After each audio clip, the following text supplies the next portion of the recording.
Salut, c'est Julien. Alors, tu es photographe amateur, tu aimes faire des paysages qui t'entourent, parce que malgré les soucis que rencontre notre planète, tu trouves encore la nature magnifique. Malheureusement, tu n'es pas un expert en photo de paysage, tu aimerais prendre des meilleures photos, mais il y a tellement de choses à savoir, tellement de choses à pratiquer longuement. Dans cette vidéo, je ne vais pas te dire comment faire de meilleures photos, pas cette fois. Mais je vais t'expliquer comment configurer ton appareil photo pour qu'il t'aide dans cette voie-là. Et surtout pour qu'il ne te complique pas la vie et qu'il ne t'empêche pas de prendre ces magnifiques photos. Alors, suis bien cette vidéo pour pouvoir savoir comment faire ces réglages sur ton appareil, quels sont ces réglages importants, et puis pour les réaliser de ton côté. Bien sûr, il est possible que tu ne puisses pas faire tous ces réglages sur ton appareil. Certains appareils n'ont pas toutes les fonctionnalités et c'est dommage, mais c'est pas grave. Ça va déjà te donner un aperçu de ce que tu peux faire.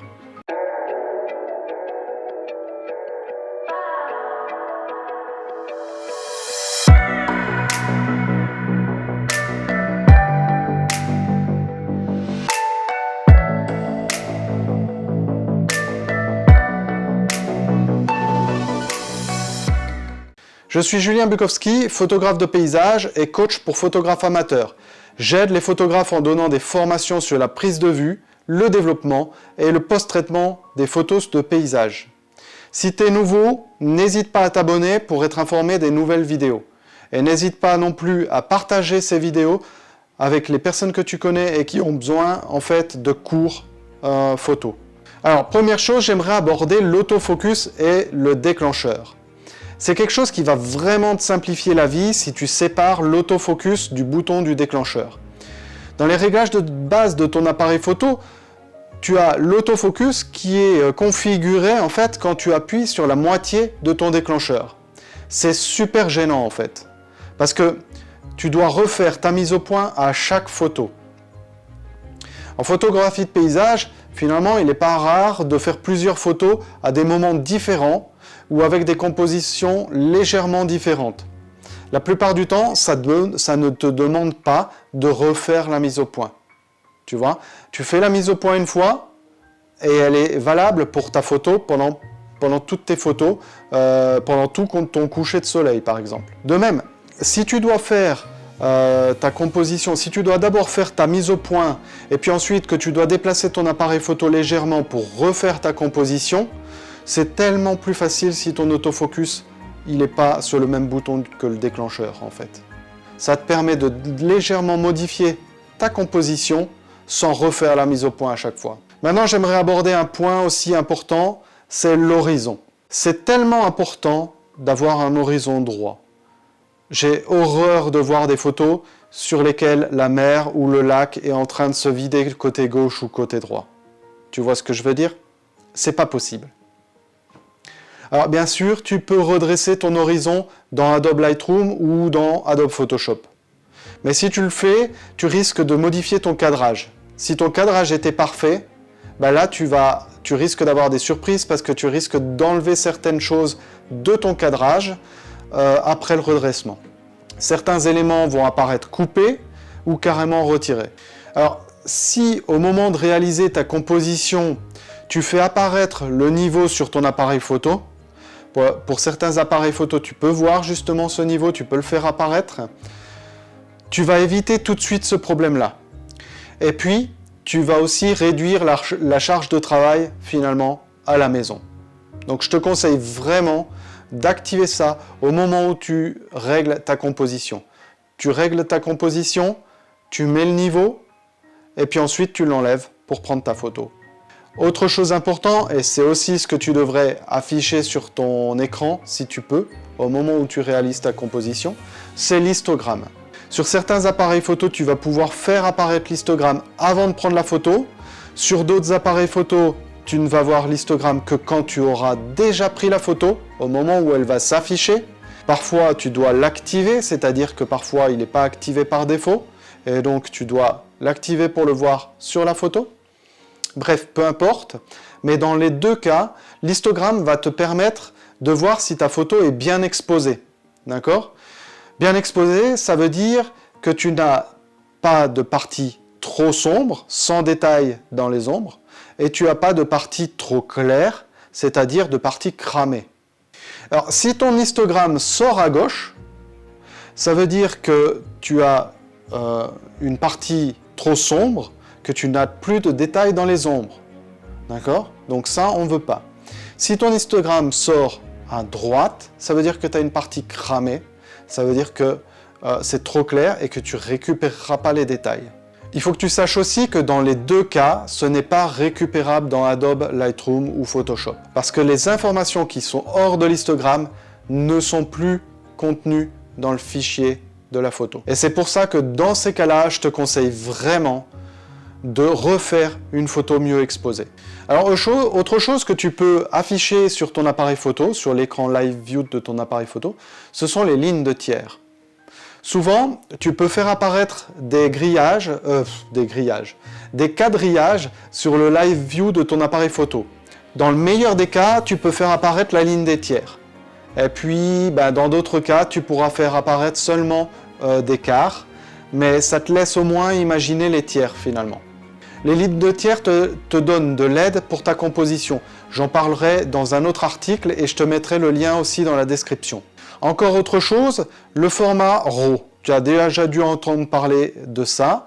Je l'ai déjà expliqué dans un autre article. Si tu cherches à progresser en photo de paysage, un jour ou l'autre, tu vas finir par prendre tes photos en RAW. Pour faire simple, le RAW c'est quoi? Le RAW c'est un format brut non compressé. Ce qui veut dire en fait que la qualité de ce fichier est meilleure que le JPEG. Le JPEG c'est un format compressé. Alors le seul inconvénient du RAW, c'est que tu dois développer le fichier après, dans Adobe Lightroom par exemple, parce qu'il est moins contrasté, il est moins saturé que la réalité de la scène. D'accord? Mais il y a plus d'informations dans le fichier, et donc tu vas pouvoir faire une meilleure photo, la qualité de la photo sera bien meilleure. Et puis de toute façon, peu importe, parce que si ça te permet d'améliorer tes photos, je pense que tu es d'accord avec moi, c'est ce que tu dois faire. Alors, cherche dans tes réglages pour sélectionner le format RAW au lieu du format JPEG. Ensuite, un autre point important, c'est la balance des blancs automatique. La balance des blancs, c'est quelque chose que tu peux très facilement corriger dans Adobe Lightroom. Et même si tu peux la configurer dans ton appareil photo, ça va te prendre beaucoup plus de temps que de la corriger finalement. Donc moi, je te conseille de garder ce paramètre en automatique, et d'ailleurs, normalement, elle est par défaut, elle est en automatique. Ouais, c'est ça, elle est en automatique par défaut. Donc, ne te préoccupe pas de ce paramètre, garde-le en automatique et tu corrigeras dans Adobe Lightroom. Il est fort probable que tu doives la corriger de toute façon. Autre chose importante que j'utilise très régulièrement, c'est le délai au déclenchement. C'est-à-dire que quand tu appuies sur ton déclencheur, la photo ne se prend pas tout de suite, elle se prend au bout de 2 ou 5 secondes. Pourquoi je fais ça? Pourquoi j'utilise ça? C'est simplement parce qu'en photographie de paysage, on cherche à avoir la meilleure netteté.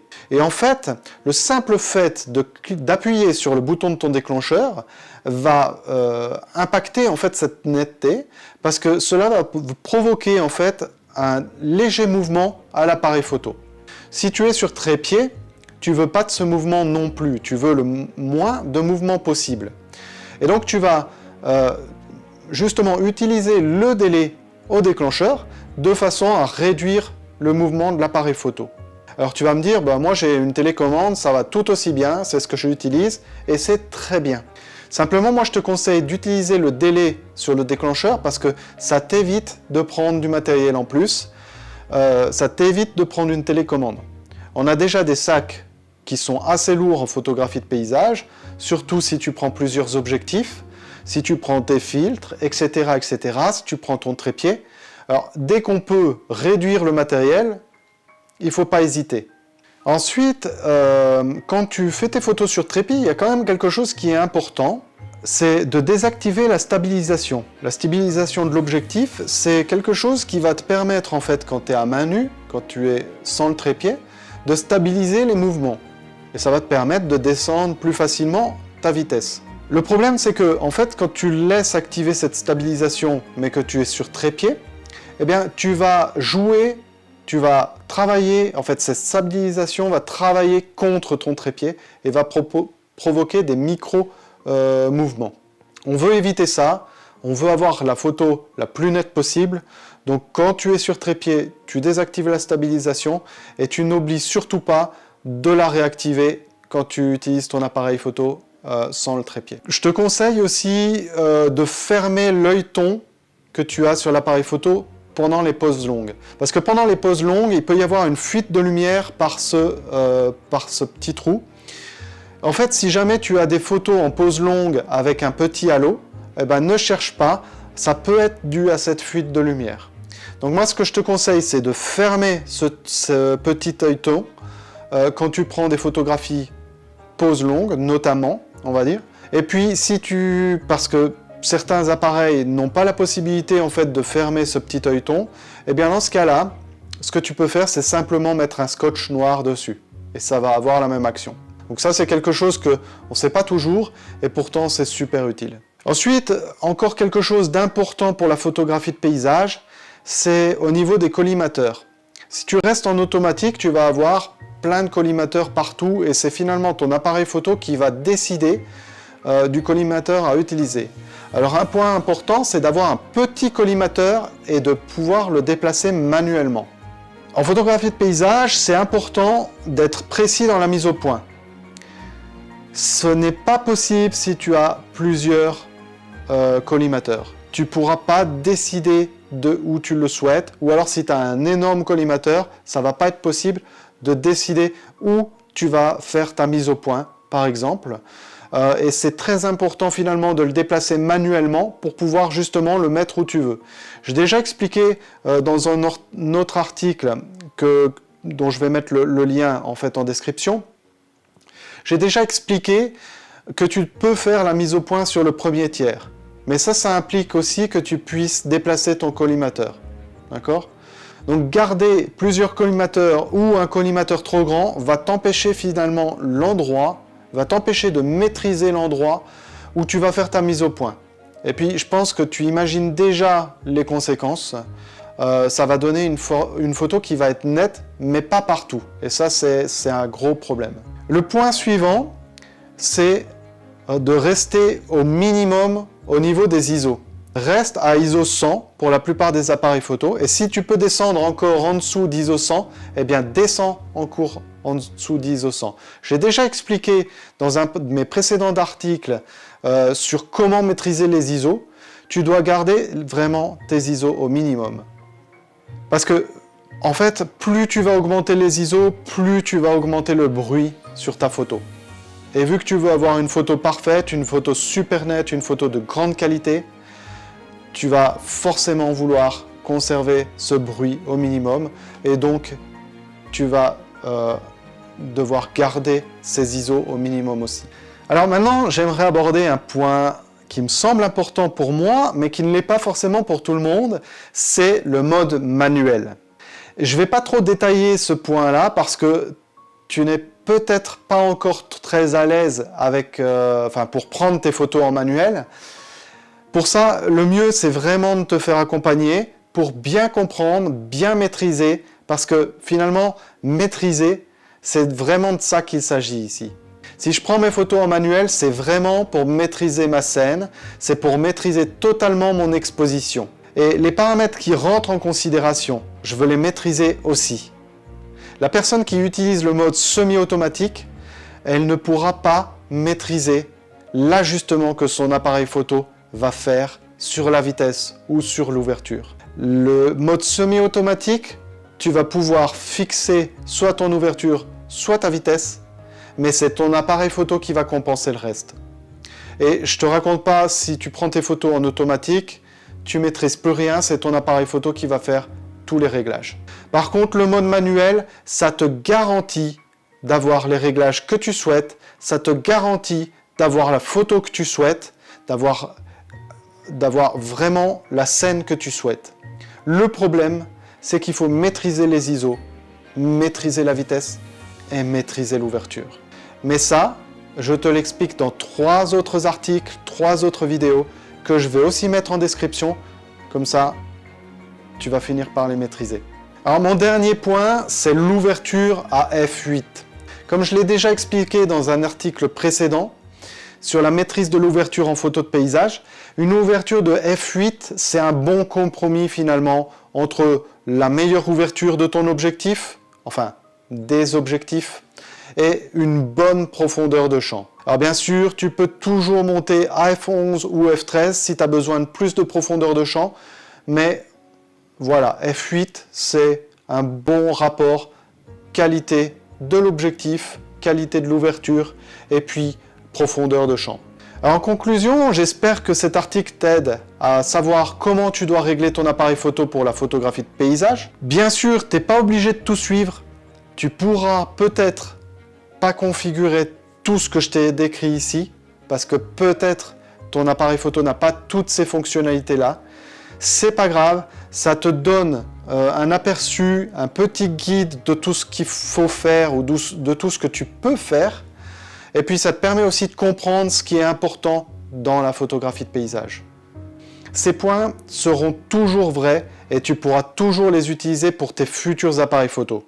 N'hésite pas à revenir sur cette vidéo, n'hésite pas à revenir sur cet article si tu achètes un nouvel appareil. Et puis si tu as besoin d'aide justement pour configurer tout ça sur ton appareil photo, eh bien n'hésite pas à réserver un cours avec moi ou un workshop, je vais tout t'expliquer. N'hésite pas à commenter, partager cet article, et cette vidéo aux personnes qui peuvent être intéressées, qui essaient d'apprendre la photo, ou aux personnes qui ne savent pas bien utiliser leur appareil photo. En attendant la prochaine vidéo, prends des super photos, profite des journées, profite aussi de l'ambiance. Pas seulement de prendre des photos, mais profite de l'ambiance, de ces moments où justement tu as une superbe ambiance que tu souhaites capturer. Profite de tout ça, on se revoit bientôt, alors je te dis à bientôt et puis on progresse ensemble. Allez, ciao!